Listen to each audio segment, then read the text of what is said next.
Excuse me. What in the world are you thinking? Mean Gene, the first thing you need to do is to tell these people to shut up if you want to hear what I gotta say. What up, y'all? KMB, the sexy ninja, in the place to be for C Plus Studios and the Paper Saber universe. This is the New World Podcast, brother. We're talking about Friday Night SmackDown, April 7th, 2023. They're in Portland, Oregon. Michael Cole, Wade Barrett on commentary. Let's go. I'm out of it, folks. I'm out of it right now. You finally found out what's wrong with my foot. I'm in a boot again. Probably surgery. So life is grand, but that's okay. That's okay. This is what the wrestling's here for, folks. This is what this entertainment is here for. We started off with the WrestleMania package with Kevin Hart showing all the great stuff, great songs, you know, just showcasing the showcase of Immortals. You know, they have to. This is the SmackDown after Mania. What an interesting show, though. The Brawling Brutes versus Imperium started off. This was fun. The Brawling Brutes for the win. I'm wondering when we're finally... there's rumors that Butch name is going to finally go away and we get Pete back. Pete Dunne. I'm hoping that's sometime soon, but the Brawling Brutes beat Imperium. I don't see this feud ending anytime soon. And on tonight's show, they had the big Triple H, announcement. So I was wondering if he was going to do the whole thank you, here's my resignation. He didn't do that, but I was just saying, like, I was wondering, like, is this tonight? Or he's just like, and here we go.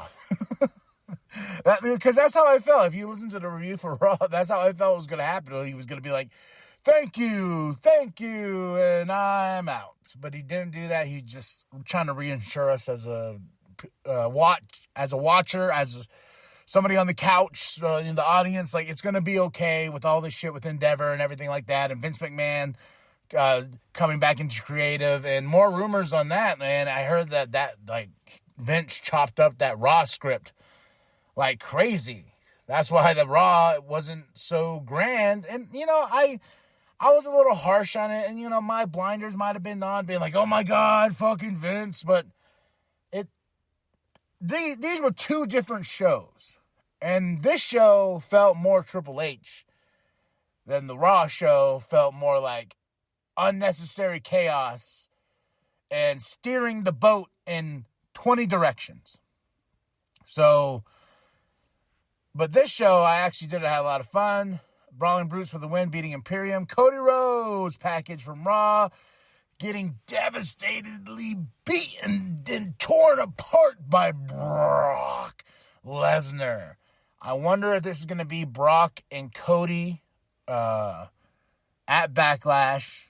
And I'm wondering if this is going to be another road to redemption. Back to the championship. So this is another roadblock in the hard times, baby. The hard times for Cody Rhodes. So, Kayla Braxton backstage with Paul Heyman and Solo. But, and Jay kind of comes in. He's like, well, I'm looking for Jimmy. Heyman playing Puppet Master because, Jay Uso has a big main event. And he has some really cool ring gear on.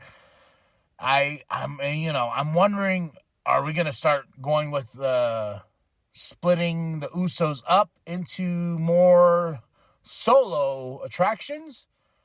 Because I really like Jay's gear. That big old Usos in front and stuff like that. So I'm wondering if we're going to, because they kept mentioning main event Jay, and Solo, unless they're going to pair Solo, but there was no Jimmy. Where is Jimmy? Home? Paul Heyman, Puppet Master, at work.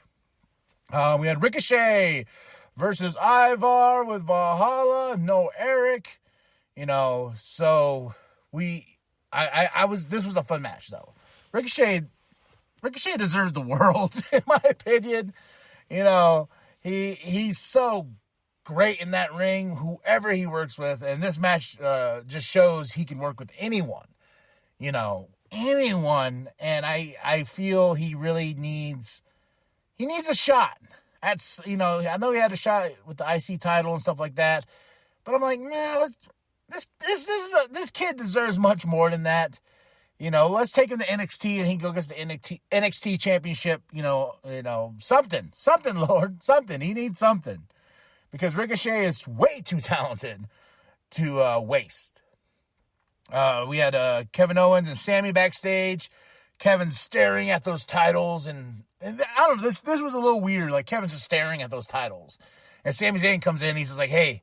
And what was cool was Kevin was wearing the Bruno Sammartino shirt that I have. Well, he inspired me to buy that shirt because he that's one of his shirts that he wears all the time. And I remember when I saw him wearing it, this was a long time ago. I think I have it in my notes somewhere. And I was like, oh shit. And I looked online and I found it. I was like, yo, that shirt. So he has the same shirt. So we're brothers. No, we're not. But Sammy's backstage and he has this thing. He's like, I want to talk to Jay. I need to talk to Jay. Kevin's like, what? Are you fucking crazy? You don't need to talk to Jay. You got a match tonight. We're the tag team champions. He goes, no, but I need to find Jay and talk to him. So that was kind of like, why do you need to talk to Jay? What is the point of talking to Jay? Because Jay has made his decision. So more on that, which I found interesting. So we had Raquel Rodriguez and Liv Morgan versus Natalya and Shotzi. This match was cool. I had fun with it. I'm hoping we get more women's tag team and start building these teams and start giving them tag team names. You put these teams together. You're like, here we go, Raquel, Liv, Natalya, Shotzi. Let's give them some really cool ring names. Tag team names, because I don't know. That's just how I feel. LA Knight was backstage. I wish LA Knight was on WrestleMania some way, some shape or form. Xavier's there, Madcap, everybody, and I was just like, LA Knight is somebody that I know can be a main eventer. He has the looks, he has the mic skills. He has the personality. He is the total package when it comes to, especially what Vince likes. He likes them big, meaty men, like them big buff boys.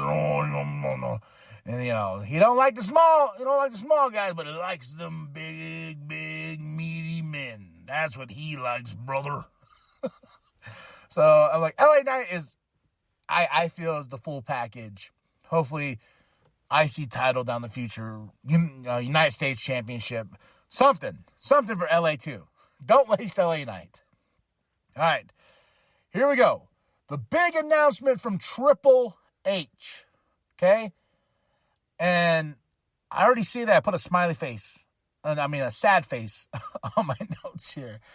But he's like, hey, we're WWE, doing the same thing he kind of did on Raw. But he announced, he goes, in a few weeks' time, we have the WWE draft. Oh, I even wrote, ugh.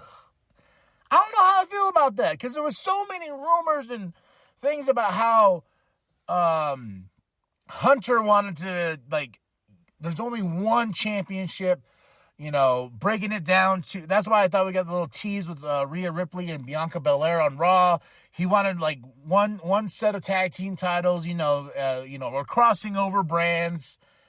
And I understand, what's funny is I like the draft, but I don't like the draft. And I thought that we were going to go moving forward, have, the two shows interacting of oh shit, what happens here? I really can't wait what happens here. But they have been doing really well with SmackDown in that sense of what goes on SmackDown. I'm like, oh, I'm tuning in every Friday. Monday, I'm like, I'll be there. But then when we started integrating the Bloodline storyline, I was like, oh shit, what's going to go on here? So with another draft, and I don't know. I tell me how you feel about the W draft, because wrestling fans are weird. That's what we are. I was looking all over Twitter, and I was just saying, W, is it though? I don't know. The brand split is silly to me. at this point. When it first happened, I was like, oh, this makes sense. But with all the good shit we've been getting for the past 8 months, I was like, okay. I guess, that's one thing. Maybe Vince was like, yo, we need the draft. Why, Vince? Because it's 2 different shows. Dipshit. That makes sense. Oh, you're right, Vince. You're right. WWE draft. But Michael Cole said something like, the guy that's running this place. I felt like that was a plant line. Vince is like, you better tell them sons of bitches he's running this place when I am running this place. But you say that son of a bitch. I don't know that. When Cole said that, I was like, because someone pulled that out of a headline. I was like, yeah, this is we're in a different era now. After WrestleMania is done, over with, we're now in a different era. We're in the Mick Mustache era. That's what I'm calling it now, the Mick Mustache era of WWE.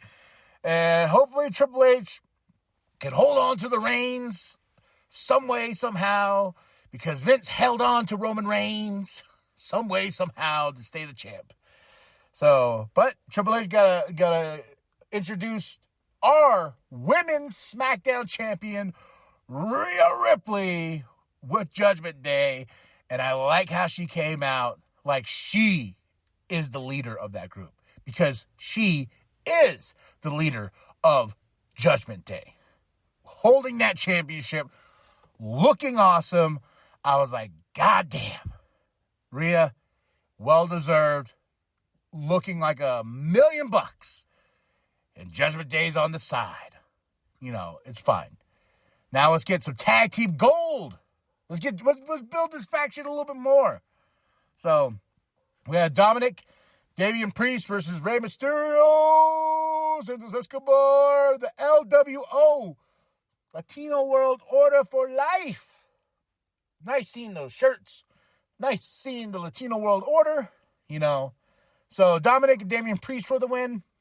We're still building. I'm still thinking, because we had Bad Bunny on Raw, we're going to have Rey, Bad Bunny versus Dominic and Damian Priest in Puerto Rico for Backlash. I'm still calling that. Sami's looking for Jay. He said, come on, where's Jay? Where's Jay? Where's Jay? I'm going around. But then the big announcement for next week, Shinsuke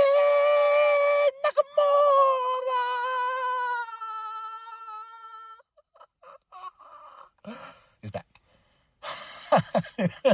I had to, man. I love those Rick Boogs entrances, man. When he goes, Shinsuke, and he hit that note, and then he starts shredding. I was like, yee, boy. So Shinsuke's back. We're going to see where that unfolds, because he's been out of the picture for a while. So, but Sami finds Jay. Kevin Owens gets attacked by Solo. So much is going on. Still got the main event, and there's this great moment where Sami's holding, checking on Kevin because he just got attacked. Jay standing there just looking on like he's a madman possessed, and Heyman in the background. There's a picture of it. I was going to have it be a thumbnail, but I liked Rhea Ripley so much coming out with the Judgment Day and holding that championship. But there's a picture. It says so many things that's going on, and there's so much going on. You see Heyman in the back, and that smile, the devil smile, the puppet master at work. So a lot going on there. We have Sami Zayn versus main event Jey Uso. What a hell of a match. Jey Uso for the win. I was okay with Jay getting the win, because I feel like now that Jimmy's not, I don't know where Jimmy's at. Maybe if you guys heard something news-wise, is he taking a break? Did he get hurt? Now we're going to focus on main event Jey Uso, or is it just one of those things like, hey, Jimmy, take some time off, you're a sports entertainer. Go get yourself some sushi, because you guys are always eating sushi and fish, because that's what Paul Heyman always tells you guys. There's always fresh fish everywhere you go. The bus is filled with fresh fish. Fresh fish. Yeah, fish. Okay. But, of course, Sami starts getting attacked, solo attacks and everything like that. But guess who comes out for the save? Matt Riddle. So now, and you know what's funny is like, I was like, oh, why Riddle? Right?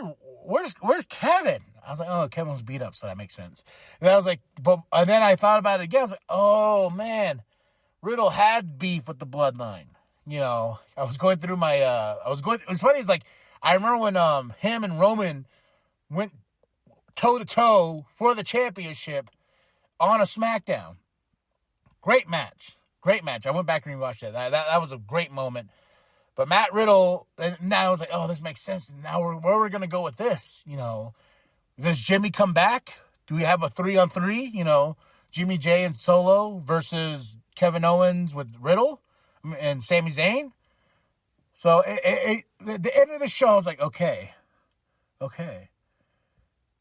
You know? So I'm all in. I'm all in for next week. So, all right, y'all. Tell me what you thought of the show. Drop those comments below. I give this show about 3.5 out of 5. I had fun. Tell me what you think of the draft. I'm not really too sold on it, but that'll probably change my mind once the draft happens and I'm covering it and stuff like that. I'll be like, oh my God, you know, Rhea Ripley is now Raw. Oh man, that's the one thing about the draft that I don't like, is when the champions get drafted. Do you remember when Becky and Charlotte had to like exchange titles, and then it just was a really fucking messy moment? You know, it's so weird because it's like, oh yeah, then like remember when the tag team champs were like, they had to go and they had to like, here's your title, then they switch. You know, it's one of those things where like I just remember the Becky Charlotte thing, like when they were trying to exchange titles, and it was just a lot of heat between the two. So we'll see, though. We'll see how the draft turns out. Tell me what you thought of the show. 3.5 out of 5. Still a good time. A lot better than Raw, in my opinion, for this week. So drop those comments below. Like and subscribe. Get yourself some merch from our TeePublic store. Pro Wrestling Tee store is still in the making, and I'll let you know when that actually launches and happens. Get yourself that New World Podcast logo, brother. Waffle, waffle, waffle. That was created by Penta X. Go check out his music. Get the true sexy ninja mascot created by Katie. Nothing but love to all of you. Go show some love to Big Daddy. He's rocking. He just dropped a really great Big Daddy Forever episode that actually mentally helped me this week. And he's dropping that knowledge and dropping those bombs and dropping those truths that we need to hear. All right? Go show some love to Big Daddy on his channel. Okay? All right, y'all. I already said like and subscribe, share, grandma, grandpa, bum down at Walmart. But the most important thing, I was like, this is how I die. Doing a goddamn podcast. This is the way I'm going to die. It's like, you know, going off like a Arnold Schwarzenegger. Like and subscribe. Remember, the New World Podcast is for life, brother. The original bro, Riddle, who months ago was taken out by Solo Sikoa.